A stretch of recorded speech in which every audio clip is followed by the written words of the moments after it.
ನೀವೇನು ನಮ್ಮ ಚಾನಲ್ಸ್ಗೆ ಸಬ್ಸ್ಕ್ರೈಬ್ ಆಗಿಲ್ಲ ಅಂದರೆ ಈ ಕೂಡಲೇ ಸಬ್ಸ್ಕ್ರೈಬ್ ಬಟನನ್ನು ಒತ್ತಿ, ಹಾಗೆ ಪಕ್ಕದಲ್ಲಿರೋ ಬೆಲ್ ಐಕಾನ್ನ ಕ್ಲಿಕ್ ಮಾಡಿ.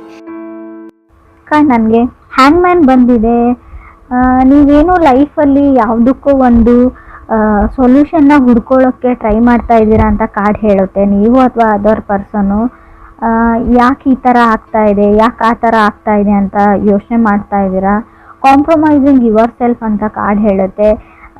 ನಿಮಗೆ ತುಂಬ ಬೇರೆಯವರಿಂದ ತುಂಬ ಎಕ್ಸ್ಪೆಕ್ಟೇಷನ್ಸ್ ಇದೆ ಅಂತ ಹೇಳ್ಬೋದು. ಲೈಫಲ್ಲಿ ಯಾವಾಗ ಬೇಜಾರಾಗುತ್ತೆ ಅಂದರೆ ನಮಗೆ ನಮ್ಮನ್ನು ಬಿಟ್ಬಿಟ್ಟು ಬೇರೆಯವ್ರ ಮೇಲೆ ನಾವು ಅವ್ರು ಅದನ್ನು ಮಾಡಲಿ ಅವ್ರು ಇದನ್ನು ಮಾಡಲಿ ಅಂತ ಅಂದ್ಕೊಂಡು ಎಕ್ಸ್ಪೆಕ್ಟೇಷನ್ಸ್ನ ಇಟ್ಕೊಂಡು ಕುಂತಾಗ ತುಂಬ ಬೇಜಾರಾಗುತ್ತೆ. ಆ ಸ್ಟೇಜಲ್ಲಿ ನೀವು ಇದ್ದೀರಾ ಅಂತ ಕಾರ್ಡ್ ಹೇಳ್ತಾ ಇದೆ. ಸೆಕೆಂಡ್ ಕಾರ್ಡ್ ನನಗೆ ಏಸ್ ಆಫ್ ಕಪ್ಸ್ ಬಂದಿದೆ. ಖಂಡಿತವಾಗ್ಲೂ ಏಸ್ ಆಫ್ ಕಪ್ಸ್, ನೀವು ಲವ್ನ ನೀವು ಮೀಟ್ ಆಗ್ತೀರಾ. ನಿಮ್ಮ ಲೈಫಲ್ಲಿ ಸಮ್ವನ್ ಸ್ಪೆಷಲ್ ಬರ್ತಾರೆ ಮಂತಲ್ಲಿ. ಇನ್ ಕೇಸ್ ನೀವು ಸಿಂಗಲ್ ಇದ್ದರೆ, ಸೊ ಮೇ ಬಿ ಇವಾಗ ನೀವು ಕಮಿಟೆಡ್ ಆಗಿದ್ದೀರಾ, ರೀಸೆಂಟ್ಲಿ ಬ್ರೇಕಪ್ ಆಗಿದೆ ಅಂತ ಕೂಡ ಹೊಸ ವ್ಯಕ್ತಿ you will meet someone new ಅಂತ ಕಾರ್ಡ್ ಹೇಳುತ್ತೆ, ಸ್ಪೆಷಲಿ ಅಂತ ಹೇಳ್ತೀನಿ. ಥರ್ಡ್ ಕಾರ್ಡ್ ನನಗೆ ಡೆತ್ ಕಾರ್ಡ್ ಬಂದಿದೆ. ಮೇ ಬಿ ನಿಮ್ಮ ಒಳಗೆ ನಿಮ್ಮನ್ನು ಯಾವುದೋ ಒಂದು ವಿಷಯ ನಿಮ್ಮನ್ನು ನಿಧಾನವಾಗಿ ನಿಮ್ಮನ್ನು ಕಿಲ್ಲಿಂಗ್ ಯು ಅಂತ ಹೇಳುತ್ತೆ. ನಿಧಾನವಾಗಿ ನಿಮ್ಮನ್ನು ಸಾಯಿಸ್ತಾ ಇದೆ ಒಳಗೊಳಗೆ ಅಂತ ಹೇಳ್ಬೋದು. ಯಾರು ನನ್ನನ್ನು ಪ್ರೀತಿಸೋರಿಲ್ಲ, ಯಾರು ನನ್ನನ್ನು ಕೇರ್ ಮಾಡೋರಿಲ್ಲ ಅಂತವ್ರಿಗೆ ಎಲ್ರಿಗೂ ಅಲ್ಲ ಫ್ರೆಂಡ್ಸ್, ಕೆಲವ್ರಿಗೆ ಅನ್ನಿಸ್ತಾ ಇದೆ. ಡೆತ್ ಕಾರ್ಡ್ ಬಂದಿದೆ. ಗಿವಿಂಗ್ ಅಪ್ ಅಂತ ಹೇಳುತ್ತೆ. ನೀವು ಲೈಫ್ನ ಗಿವ್ ಅಪ್ ಮಾಡಬೇಕು ಅಂತ ಕೆಲವರು ಅಂದ್ಕೊಂಡ್ರೆ ಖಂಡಿತವಾಗ್ಲೂ ಆ ನಿರ್ಧಾರನ ತಗೊಳ್ಬೇಡಿ ಅಂತ ಹೇಳ್ತೀನಿ. ನೀವು ಅಂದ್ಕೊಳ್ಳೋಕ್ಕಾಗದೇ ಇರೋವಂಥ ಸಮ್ಮನ್ ಸ್ಪೆಷಲ್ ತುಂಬ ಒಳ್ಳೆ ವ್ಯಕ್ತಿ ನಿಮ್ಮ ಲೈಫಲ್ಲಿ ಬರ್ತಾರೆ ಅಂತ ಕಾರ್ಡ್ ಹೇಳ್ತಾ ಇದೆ. ಫೋರ್ತ್ ಕಾರ್ಡ್ ನನಗೆ ಕಿಂಗ್ ಆಫ್ ವಾಂಡ್ಸ್ ಬಂದಿದೆ. ಯಂಗರ್ ಪರ್ಸನ್ ಫೈರ್ ಸೈನ್ನ ರೀಪ್ರೆಸೆಂಟ್ ಮಾಡ್ತಾರೆ. ಬಟ್ ನೀವು ಇಷ್ಟಪಡೋ ವ್ಯಕ್ತಿ ಆಗಿದ್ದಾರೆ ಅವರು, ಫೈರ್ ಸೈನ್ನ ರೀಪ್ರೆಸೆಂಟ್ ಮಾಡೋರು. ಅವ್ರದ್ದು ಅಷ್ಟೊಂದು ಕೇರ್ ಮಾಡಲ್ಲ ಅಂತ ಹೇಳ್ಬೋದು. ಅವ್ರು ಯಾವುದೇ ಈ ರಿಲೇಷನ್ಶಿಪ್ಗೆ ಅಥವಾ ಈ ಲವ್ಗೆ, ಮ್ಯಾರಿಡ್ ಲೈಫ್ಗೆ ಯಾವುದೇ ಎಫರ್ಟ್ನ ಹಾಕ್ತಾ ಇಲ್ಲ. ಸೊ ಅದರ್ ಪರ್ಸನ್ ಅಂತ ಹೇಳ್ತಾ ಇದೆ. ಫಿಫ್ತ್ ಕಾರ್ಡ್ ನನಗೆ ಮೆಜಿಷಿಯನ್ ಕಾರ್ಡ್ ಬಂದಿದೆ. ನಿಮಗೆ ಗೊತ್ತಿದೆ ನಾನೇನು ರೀಡ್ ಮಾಡೋದು, ನೀವು ಆ ಲೈಫಲ್ಲಿ ಇದ್ದೀರಾ, ಸಿಚುವೇಶನಲ್ಲಿ ಇದ್ದೀರಾ, ಬೆಟರ್ ದೆನ್ ಮೀ ನಿಮಗೆ ಗೊತ್ತಿದೆ. ಯಾವಾಗಲೂ ಅನಿಸುತ್ತೆ ನಿಮಗೆ ಯಾವತ್ತೂ ಅವ್ರ ಜೊತೆ ನಾನು ಮಾತಾಡ್ಬೋದು ಅಂತ. ಸೊ ಬಟ್ ನಿಮ್ಗೆ ಆಗ್ತಾ ಇಲ್ಲ ಅದು, ಯಾಕಂದರೆ ನೀವು ಅವ್ರನ್ನ ಅಷ್ಟೊಂದು ಲವ್ ಮಾಡ್ತೀರಾ, ಕೇರ್ ಮಾಡ್ತೀರಾ ಅಂತ ಮೆಜಿಷಿಯನ್ ಕಾರ್ಡ್ ಹೇಳುತ್ತೆ. ಮೆಜಿಷಿಯನ್ ಕಾರ್ಡ್ ಇರೋದ್ರಿಂದ ಸಿಂಗಲ್ ವ್ಯಕ್ತಿನ ಕೂಡ ಮೆಜಿಷಿಯನ್ ರೀಪ್ರೆಸೆಂಟ್ ಮಾಡುತ್ತೆ. ಸೊ ಫಿಫ್ತ್ ಕಾರ್ಡ್ ನನಗೆ ನೈಟ್ ಆಫ್ ವಾಂಡ್ಸ್ ಬಂದಿದೆ. ಸೆವೆಂತ್ ಕಾರ್ಡ್ ನನಗೆ ಟೆಂಪ್ರೆನ್ಸ್ ಬಂದಿದೆ. ಮೇ ಬಿ ಅವ್ರು ಹೊರಗಡೆ ಹೋಗ್ತಾರೆ, ತುಂಬ ವ್ಯಕ್ತಿನ ಮೀಟ್ ಆಗ್ತಾರೆ, ಯಾವುದೇ ಇಂಟೆನ್ಷನ್ ಇಲ್ಲ. ಸೊ ಇನ್ ಕೇಸ್ ನೀವು ಯಾರ ಜೊತೆನಾದರೂ ಮೆಸೇಜು ಟೆಕ್ಸ್ಟ್ ಮಾಡ್ತಾ ಇದ್ದೀರಾ, ಡೇಟ್ಗೆ ಹೋಗ್ತಾ ಇದ್ದೀರಾ ಅಂತ ಅಂದ್ಕೊಂಡ್ರೆ ಅವರಿಗೆ ನಿಮ್ಮ ಜೊತೆ ಕಮಿಟ್ ಆಗುವಂಥ ಯಾವುದೇ ಇಂಟೆನ್ಷನ್ ಇಲ್ಲ. ಅಥವಾ ನೀವು ರಿಲೇಷನ್ಶಿಪ್ಪಲ್ಲಿ ಇದ್ದರೆ ಕೆಲವ್ರಿಗೆ, ಎಲ್ರಿಗೂ ಅಲ್ಲ ಫ್ರೆಂಡ್ಸ್, ನಿಮ್ಮ ಜೊತೆ ಒಂದು ಸ್ಟೆಪ್ ಮುಂದಕ್ಕೆ ಹೋಗಿ ಸೊ ಲೈಫ್ ಪಾರ್ಟ್ನರ್ ಆಗಿ ನಿಮ್ಮನ್ನು ಚೂಸ್ ಮಾಡ್ಕೊಳ್ಬೇಕು ಅನ್ನೋ ಯಾವುದೇ ಇಂಟೆನ್ಷನ್ ಕೂಡ ನನಗೆ ಕಾಣಿಸ್ತಾ ಇಲ್ಲ. ಸೊ ರೀಡಿಂಗಲ್ಲಿ ಎಲ್ರಿಗೂ ಅಲ್ಲ ಫ್ರೆಂಡ್ಸ್, ಕೆಲವ್ರಿಗೆ ಗೊತ್ತಾಗುತ್ತೆ ನಾನು ಯಾರ ಬಗ್ಗೆ ಹೇಳ್ತಾ ಇದ್ದೀನಿ ಅಂತ, ರೆಸೊನೇಟ್ ಆಗೋರಿಗೆ. ಸೊ ನೀವು ಯಾರೋ ಒಬ್ಬ ಸೀರಿಯಸ್ನೆಸ್ ಇಲ್ಲದೆ ಇರೋವಂಥ ವ್ಯಕ್ತಿ, ಲೈಫ್ ಬಗ್ಗೆ ಯಾವುದೇ ಇಂಟೆನ್ಷನ್ ಗೋಲ್ ಇಲ್ಲದೆ ಇರೋವಂಥ ವ್ಯಕ್ತಿ ಜೊತೆ ನೀವು ಕಮಿಟ್ಮೆಂಟ್ಗೆ ವೇಟ್ ಮಾಡ್ತಾ ಇದ್ದೀರಾ ಅಂತ ಕಾರ್ಡ್ ಹೇಳ್ತಾ ಇದೆ. ಏಯ್ಟ್ ಕಾರ್ಡ್ ನನಗೆ ಕ್ವೀನ್ ಆಫ್ ಕಪ್ಸ್ ಬಂದಿದೆ. ಸೊ ಏನು ಮಾಡೋದು, ನಿಮ್ಗೆ ಅವ್ರ ಮೇಲೆ ತುಂಬ ಫೀಲಿಂಗ್ಸ್ ಇದೆ ಅಂತ ನೀವು ಹೇಳ್ಬೋದು ಕೆಲವರು. ನೈನ್ತ್ ಕಾರ್ಡ್ ನನಗೆ 10 ಆಫ್ ವಾಂಡ್ಸ್ ಬಂದಿದೆ. ಹವೆವರ್ ಏನಂದರೆ ನೀವೊಬ್ಬರೇ ಈ ರಿಲೇಷನ್ಶಿಪ್ಗೆ ವರ್ಕ್ ಮಾಡಬೇಕು, ಎಫರ್ಟ್ ಹಾಕಬೇಕು, ನೀವೊಬ್ಬರೇ ಕೇರ್ ಮಾಡಬೇಕು. ಸೊ ಎಲ್ಲ ಸಫರಿಂಗ್ನ ಅನುಭವಿಸ್ಬೇಕು ಅವ್ರು, ಯಾಕಂದರೆ ನಿಮ್ಮ ಥರನೇ ಬೇರೆಯವ್ರ ಜೊತೆ ಕಮ್ಯುನಿಕೇಟ್ ಮಾಡ್ತಾರೆ, ನಿಮ್ಮ ಹತ್ರ ಹೇಗೆ ಬಿಹೇವ್ ಮಾಡ್ತಾರೆ, ಸೊ ಹಾಗೆ ತುಂಬ ಜನಗಳ ಜೊತೆ ಅವ್ರು ಬಿಹೇವ್ ಮಾಡ್ತಾರೆ. ಸೊ ಇದನ್ನು ನೀವು ಏನಂತ ಅಂದ್ಕೊಳ್ತಿರೋ ಗೊತ್ತಿಲ್ಲ ನನಗೆ. ಸೊ 10th ಕಾರ್ಡ್ ನನಗೆ 4 ಆಫ್ ಸಾರ್ಡ್ಸ್ ಬಂದಿದೆ. 4 ಆಫ್ ಸಾರ್ಡ್ಸ್ ಅಂದರೆ ತುಂಬ ಕೇರ್ಲೆಸ್ ವ್ಯಕ್ತಿನ ರೀಪ್ರೆಸೆಂಟ್ ಮಾಡುತ್ತೆ. ಆ ವ್ಯಕ್ತಿ ನಿಮ್ಮ ಬಗ್ಗೆ ಕೇರ್ ಮಾಡಲ್ಲ. ತುಂಬ ಒಳ್ಳೆ ಮೆಮೊರೀಸ್ ಇದೆ ನಿಮಗೆ. 4 ಆಫ್ ಸಾರ್ಡ್ಸ್ ಹಳೆ ಮೆಮೊರೀಸ್ನ ಮೆಲ್ಕ್ ಹಾಕೋದು ಅಂತ ಹೇಳುತ್ತೆ. ಹಳೆ ಮೆಸೇಜಸ್ನ ನೋಡ್ತಾ ಇದ್ದೀರಾ, ಹಳೆ ಫೋಟೋಸ್ ನೋಡ್ತಾ ಇದ್ದೀರಾ. ಬಟ್ ಏನು ಅಂದರೆ ಮೇ ಬಿ ಇನ್ ಕೇಸ್ ನಿಮ್ಮದು ಬ್ರೇಕಪ್ ಆಗಿದೆ, ಗೋಸ್ಟೆಡ್ ಫೀಲಿಂಗ್, ಅವ್ರು ನಿಮ್ಮ ಜೊತೆ ಮಾತಾಡ್ತಾ ಇಲ್ಲ, ಕಮ್ಯುನಿಕೇಷನ್ ಸ್ಟಾಪ್ ಮಾಡಿದ್ದಾರೆ ಅಂದರೆ ಅದ್ರ ಬಗ್ಗೆನೇ ಯೋಚನೆ ಮಾಡಿ ನೀವು ನಿದ್ದೆ ಮಾಡ್ತಾ ಇಲ್ಲ, ನಿದ್ದೆ ಬರ್ತಾ ಇಲ್ಲ ಅಂತ ಕಾರ್ಡ್ ಹೇಳ್ತಾ ಇದೆ. 11th ಕಾರ್ಡ್ ನನಗೆ 10 ಆಫ್ ಕಪ್ಸ್ ಬಂದಿದೆ. Such A waste of time ಅಂತ ಹೇಳ್ತೀನಿ. ನೀವು ಇನ್ನೂ ಆ ವ್ಯಕ್ತಿಗೆ ವೇಟ್ ಮಾಡ್ತೀರ ಅಂದರೆ ನಿಮ್ಮದು ಟೈಮ್ ವೇಸ್ಟ್ ಅಂತ ಹೇಳ್ತೀನಿ. ಸೊ ಆ ವ್ಯಕ್ತಿಗೆ ಯಾವುದೇ ಇಂಟ್ರೆಸ್ಟ್ ಇಲ್ಲ ನಿಮ್ಮ ಮೇಲೆ ಅಂತ ಕೂಡ ಕಾರ್ಡ್ಸ್ ಹೇಳ್ತಾ ಇದೆ.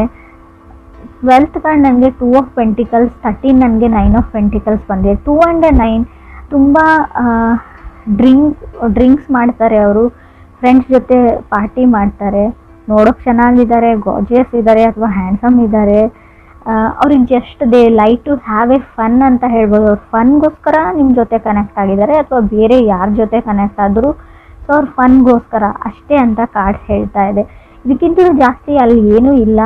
ಅವರು ಸೀರಿಯಸ್ ಆಗಿರೋ ವ್ಯಕ್ತಿನೂ ಅಲ್ಲ, ಸೀರಿಯಸ್ನೆಸ್ಸು ಇಲ್ಲ. ಲೈಫ್ನ ಜಸ್ಟ್ ಲೈಕ್ ಒಂದು ಗೇಮ್ ಥರ ತೊಗೊಂಡಿದ್ದಾರೆ, ಎಕ್ಸೈಟ್ಮೆಂಟ್ ಫನ್ಗೋಸ್ಕರ. ಸೊ ಏನೇ ಮಾಡಿದರೂ ಅದಕ್ಕೋಸ್ಕರ ಅವ್ರು ಮಾಡ್ತಾರೆ ಅಂತ ಕೂಡ ಕಾರ್ಡ್ ಹೇಳ್ತಾ ಇದೆ. 14th ನನಗೆ ಎಂಪ್ರೆಸ್ ಕಾರ್ಡ್ ಬಂದಿದೆ. ಸೊ ಈ ಥರ ಇರೋ ವ್ಯಕ್ತಿ ಜೊತೆ ಇನ್ನೂ ರಿಲೇಷನ್ಶಿಪ್ಪಲ್ಲಿದ್ದರೆ, ಕನೆಕ್ಟ್ ಆಗಿದ್ರೆ, ಇತ್ತೀಚೆಗೆ ಕನೆಕ್ಟ್ ಆಗಿದ್ದರೂ ಕೂಡ ಸೊ ಸಡನ್ನಾಗಿ ನೀವು ಪ್ರೆಗ್ನೆಂಟ್ ಆಗುವಂಥ ಚಾನ್ಸಸ್ ಇದೆ. ಕೇರ್ಫುಲ್ ಹೇಳ್ತೀನಿ ನಾನು, ಆಲ್ರೆಡಿ ಆಗಿರ್ಬೋದು. ಎಂಪ್ರೆಸ್ ಕಾರ್ಡ್ ಇರೋದ್ರಿಂದ ನೀವು ಮ್ಯಾರಿಡ್ ಆಗಿದ್ರೆ ಕಂಗ್ರೆಸ್ ಹೇಳ್ತೀನಿ ನಾನು, ಗುಡ್ ನ್ಯೂಸ್ ಹೇಳ್ತೀನಿ. ಕೆಲವ್ರಿಗೆ ಗುಡ್ ನ್ಯೂಸ್ ಬರುತ್ತೆ, ಬಟ್ ಸ್ಟಿಲ್ ಇನ್ನೂ ಕೆಲವ್ರಿಗೆ ಅವ್ರ ಇಂಟೆನ್ಷನ್ ಬರೀ ಇಷ್ಟೇ, ಇಂಟಿಮೆಸಿಗೋಸ್ಕರ ಕನೆಕ್ಟ್ ಆಗಬೇಕಾಗಿತ್ತು. ಅವರು ಫಿಸಿಕಲಿ ಕನೆಕ್ಷನ್ಗೋಸ್ಕರ ಕನೆಕ್ಟ್ ಆಗಿದ್ದಾರೆ. ಸೊ ಸಡನ್ನಾಗಿ ಪ್ರೆಗ್ನೆನ್ಸಿ ಹೇಳ್ತಾ ಇದೆ. ಇದ್ರ ಮೇಲೆ ನಾನು ಏನು ಹೇಳೋಕ್ಕಾಗಲ್ಲ. ನಿಮಗೆ ಒಂದು ಎಚ್ಚರಿಕೆನೂ ಕೊಡ್ತಾ ಇದ್ದೀನಿ ನಾನು. ಆ ಥರ ಇರೋ ವ್ಯಕ್ತಿ ಜೊತೆ ಕನೆಕ್ಟ್ ಆಗಿದ್ರೆ ಅಥವಾ ನಿಮ್ಮ ಪರ್ಸನ್ ಆ ಥರ ಇಲ್ಲ ಅಂತ ನಿಮ್ಗೆ ಅನಿಸಿದ್ರು, ಆದಷ್ಟು ನೀವು ಡಿಸ್ಟೆನ್ಸ್ನ ಮೇಂಟೈನ್ ಮಾಡಿ ಅಂತ ಹೇಳ್ತೀನಿ. ಸೊ ಅದು ಒಂದು ಇಂಟೆನ್ಷನ್ ಅವ್ರದ್ದು ಏನಾದರೂ ಫುಲ್ಫಿಲ್ ಆಯಿತು ಅಂದರೆ ಮತ್ತೆ ಅವ್ರು ನಿಮ್ಮ ಕಡೆ ನೋಡೋ ಚಾನ್ಸು ಇಲ್ಲ, ನಿಮ್ಮ ಕಾಲು ಪಿಕ್ ಮಾಡಲ್ಲ, ಮೆಸೇಜ್ಗೂ ರೆಸ್ಪಾನ್ಸ್ ಮಾಡಲ್ಲ ಅಂತ ನಾನು ಹೇಳ್ತಾ ಇದ್ದೀನಿ. ಕ್ರಾಸ್ ವಾಚರ್ಸ್ ನೋಡ್ತಾ ಇದ್ರು ಕೂಡ ಇದು ವೈಸ್ ವರ್ಸ ರೀಡಿಂಗ್ ಇರುತ್ತೆ. ಅವ್ರ ಜೊತೆ ಕನೆಕ್ಟ್ ಆಗಿದ್ರು ಕೂಡ ನಿಮಗೆ ರೀಡಿಂಗ್ ಅನ್ವಯಿಸಿದ್ರೆ, ರೆಸೊನೇಟ್ ಆದರೆ ನಾನು ಹೇಳ್ತಾ ಇರೋದನ್ನು ಸ್ವಲ್ಪ ಸೀರಿಯಸ್ ಆಗಿ ತೊಗೊಳ್ಳಿ. ಇದು ತುಂಬ ಇಂಟೆನ್ಸ್ ರೀಡಿಂಗು, ನಿಮ್ಗೆ ಅಷ್ಟೇ ಎಚ್ಚರಿಕೆ ಇದೆ. ಮುಂದೆ ಕೆಲವ್ರಿಗೆ ಆಗೋಗಿರೋದನ್ನು ನಾನು ತಡೆಯೋಕ್ಕಾಗಲ್ಲ. ಮುಂದೆ ಆಗ್ತಾ ಇರೋ ಅನಾಹುತದ ಬಗ್ಗೆ ಕೂಡ ನಾನು ನಿಮಗೆ ಒಂದು ಹಿಂಟ್ ಥರ ಕೊಟ್ಟಿದ್ದೀನಿ. ಹಿಂಟ್ ಅಂತಲೂ ಹೇಳೋಕ್ಕಾಗಲ್ಲ, ಸೊ ಗ್ಯಾರಂಟಿಯಾಗಿ ಹೇಳ್ತಾ ಇದ್ದೀನಿ ನಾನು. ಹ್ಯಾಂಗ್ಮ್ಯಾನ್ ಇರೋದ್ರಿಂದ ನೀವು ಆಲ್ರೆಡಿ ನಿಮ್ಮ ಲೈಫಲ್ಲಿ ಏನೋ ಆಗಿದೆ ಅಂತ ಅಂದ್ಕೊಳ್ಳಿ, ಅದಕ್ಕೆ ಸೊಲ್ಯೂಷನ್ ಹುಡುಕ್ತಾ ಇದ್ದೀರಾ, ಇದರಿಂದ ಹೇಗೆ ಹೊರಗೆ ಬರೋದು ಅಂತ ನೋಡ್ಕೊಳ್ತಾ ಇದ್ದೀರಾ ಅಂದರೆ ಸೊ ಪೇಷನ್ಸ್ ಇರಲಿ ಅಂತ ಹೇಳ್ತೀನಿ. ಸೊ ಯಾವುದೇ ಥರ್ಡ್ ಕಾರ್ಡ್ ನಿಮಗೆ ಡೆತ್ ಕಾರ್ಡ್ ಬಂದಿದೆ. ಸೊ ಇನ್ ಕೇಸ್ ನಾನು ಹೇಳ್ತಾ ಇರೋದೇನಾದರೂ ನಿಮ್ಮ ಲೈಫಲ್ಲಿ ಆಗಿದ್ದರೆ ಯಾವುದೇ ದುಡುಕಿನ ನಿರ್ಧಾರನ ತೊಗೊಳ್ಬೇಡಿ. ಸೊ ಅದಾಗದ್ವರೆಗೂ ಎಲ್ಲನೂ ಸರಿ ಹೋಗುತ್ತೆ. ಇವಾಗ ಎಷ್ಟೇ ಕಷ್ಟ ಇರಲಿ, ಎಷ್ಟೇ ಸಫರ್ ಆಗ್ತಾಯಿದ್ರು ಕೂಡ ಅದೇ ಸರಿ ಹೋಗುತ್ತೆ ಒಂದು ಹಂತದವರೆಗೂ ಅಂತ ಕೂಡ ಕಾರ್ಡ್ಸೇ ಹೇಳ್ತಾ ಇದೆ. ಸೊ ನಾನು ಒಂಟಿ ಆಗಿದ್ದೀನಿ ಅಥವಾ ನನಗೆ ಯಾರೂ ಇಲ್ಲ ಅಂತ ಯಾವತ್ತೂ ನಿಮ್ಮ ಮೈಂಡಲ್ಲಿ ಬರಬಾರ್ದು. 4 ಆಫ್ ಸೋರ್ಡ್ಸ್ ಇರೋದ್ರಿಂದ ಖಂಡಿತವಾಗ್ಲೂ ಆ ಥರ ಥಾಟ್ಸ್ ನಿಮಗೆ ಬರುತ್ತೆ. ಆದಷ್ಟು ಮೆಡಿಟೇಷನ್ನ ಮಾಡಿ ಅಥವಾ ನೀವಿರೋ ಪ್ಲೇಸಿಂದ ಎಲ್ಲಾದರೂ ವೆಕೇಷನ್ಸ್ಗೆ ಫ್ರೆಂಡ್ ಹತ್ರ ಹೋಗಿ ಅಥವಾ ಅಟ್ಲೀಸ್ಟ್ ಫ್ರೆಂಡ್ಸ್ಗೆ ಕಾಲಲ್ಲಿ ಮಾತಾಡಿ, ಫ್ರೆಂಡ್ಸ್ ಜೊತೆ ಬೇರೆ ವಿಷಯಗಳ ಬಗ್ಗೆ ಡಿಸ್ಕಸ್ ಮಾಡಿ, ಕಾಮಿಡಿ ಸೀರಿಯಲ್ಸ್, ಕಾಮಿಡಿ ಫಿಲ್ಮ್ಸ್ನ ನೋಡಿ ಅಂತ ನಾನು ಹೇಳ್ತೀನಿ. So it's can give you a relaxation to your mind ಅಂತ ಹೇಳುತ್ತೆ. ಸಂಬಡಿ ಫ್ರಮ್ ಫಾಸ್ಟ್ ಅಂತ ಹೇಳ್ಬೋದು, ಮೆಸೇಜ್ ಅವರಿಂದನೂ ನಿಮಗೆ ಬರ್ಬೋದು, ಬಟ್ ನೀವು ಅವ್ರ ಜೊತೆ ಮಾತಾಡಲ್ಲ. ಆಲ್ರೆಡಿ ನೀವು ಈ ವ್ಯಕ್ತಿ ಜೊತೆ ಕನೆಕ್ಟ್ ಆಗಿದ್ದೀರಾ. ಸೊ ಆ ವ್ಯಕ್ತಿ ಏನೋ ನಿಮ್ಗೆ ಹೇಳಕ್ಕೆ ಟ್ರೈ ಮಾಡ್ತಾ ಇದ್ದಾರೆ, ಯಾರೋ ಸೊಲ್ಯೂಷನ್ ಕೊಡ್ತಿದ್ರೆ ತೊಗೊಳ್ಳಿ ಅಂತ ಹೇಳ್ತೀನಿ. ಒಂದು ಸರ್ತಿ ಕಾಲ್ನ ಪಿಕ್ ಮಾಡಿ ಅಥವಾ ಮೆಸೇಜ್ಗೆ ರೆಸ್ಪಾನ್ಸ್ ಮಾಡಿ. ಸೊ ಅಟ್ಲೀಸ್ಟ್ ರೆಸ್ಪಾಂಡ್ ಮಾಡಿ, ಒಂದು ಸರ್ತಿ ಮಾತಾಡಿ ಅಂತ ಹೇಳ್ತೀನಿ. ಯಾರನ್ನೋ ಇಗ್ನೋರ್ ಮಾಡ್ತಾ ಇದ್ರೆ, in case magician card with knight of wands ಬಂದರೆ ನೀವು ಯಾರನ್ನಾದ್ರೂ ಇಗ್ನೋರ್ ಮಾಡ್ತಾ ಇರ್ಬೋದು ಅಥವಾ ಅದರ್ ಪರ್ಸನ್ ನಿಮ್ಮನ್ನು ಇಗ್ನೋರ್ ಮಾಡ್ತಾ ಇರ್ಬೋದು. ಸೊ ಯಾರು ಮೆಸೇಜ್ ಮಾಡ್ತಾ ಇರ್ತಾರೆ, ಕಾಲ್ ಮಾಡ್ತಾ ಇರ್ತಾರೆ, ಸೊ ಅವ್ರಿಗೆ ಗೊತ್ತಿರುತ್ತೆ ಒಂದು ಸರ್ತಿ ಆದರೂ ನಾನು ಕಾಲ್ ಪಿಕ್ ಆಗಲಿ ಅಥವಾ ನನ್ನ ಮೆಸೇಜ್ಗೆ ರೆಸ್ಪಾನ್ಸ್ ಬರಲಿ ಅಂತ ಈಗರ್ಲಿ ವೆಯ್ಟ್ ಮಾಡ್ತಾ ಇದ್ದಾರೆ ಅವರು. ಸೊ ಯಾರನ್ನು ಆ ಲೆವೆಲ್ವರೆಗೂ ಇಗ್ನೋರ್ ಮಾಡಬೇಡಿ. ಸೊ ನಿಮ್ಮ ಮನಸ್ಸಲ್ಲಿ ಫೀಲಿಂಗ್ಸ್ ಇರಲಿ ಇಲ್ಲದೇ ಇರಲಿ, ಅವ್ರ ಇಷ್ಟ ಇರಲಿ ಇಲ್ಲದೇ ಇರಲಿ, ಸೊ ಮಾತಾಡೋದ್ರಲ್ಲಿ ಏನೂ ಇಲ್ಲ. ಒಂದು ಸರ್ತಿ ಏನು ವಿಷಯ ಅಂತ ಕೇಳಿ ಅಂತ ಕಾರ್ಡ್ಸ್ ಹೇಳ್ತಾ ಇದೆ. ಸೊ ಮೆಜಿಷಿಯನ್ ಕಾರ್ಡ್ ಇರೋದ್ರಿಂದ ಕೆಲವರು ಸಿಂಗಲ್ಸ್ ಇರೋರಿಗೆ ಖಂಡಿತ ಅನ್ಎಕ್ಸ್ಪೆಕ್ಟೆಡ್ಲಿ ಸಡನ್ನಾಗಿ ಲವ್ ಆಫ್ ಯುವರ್ ಲೈಫ್ ಸಿಗೋ ಚಾನ್ಸಸ್ ತುಂಬಾ ಇದೆ. ಸೊ ನಿಮಗೆ ಬೇಡವೇ ಬೇಡ ಅಂತ ಅನ್ನೋರಿಗೆ ಸೊ ಸಿಗಲ್ಲ ಅಂತ ನಾನು ಹೇಳ್ತೀನಿ.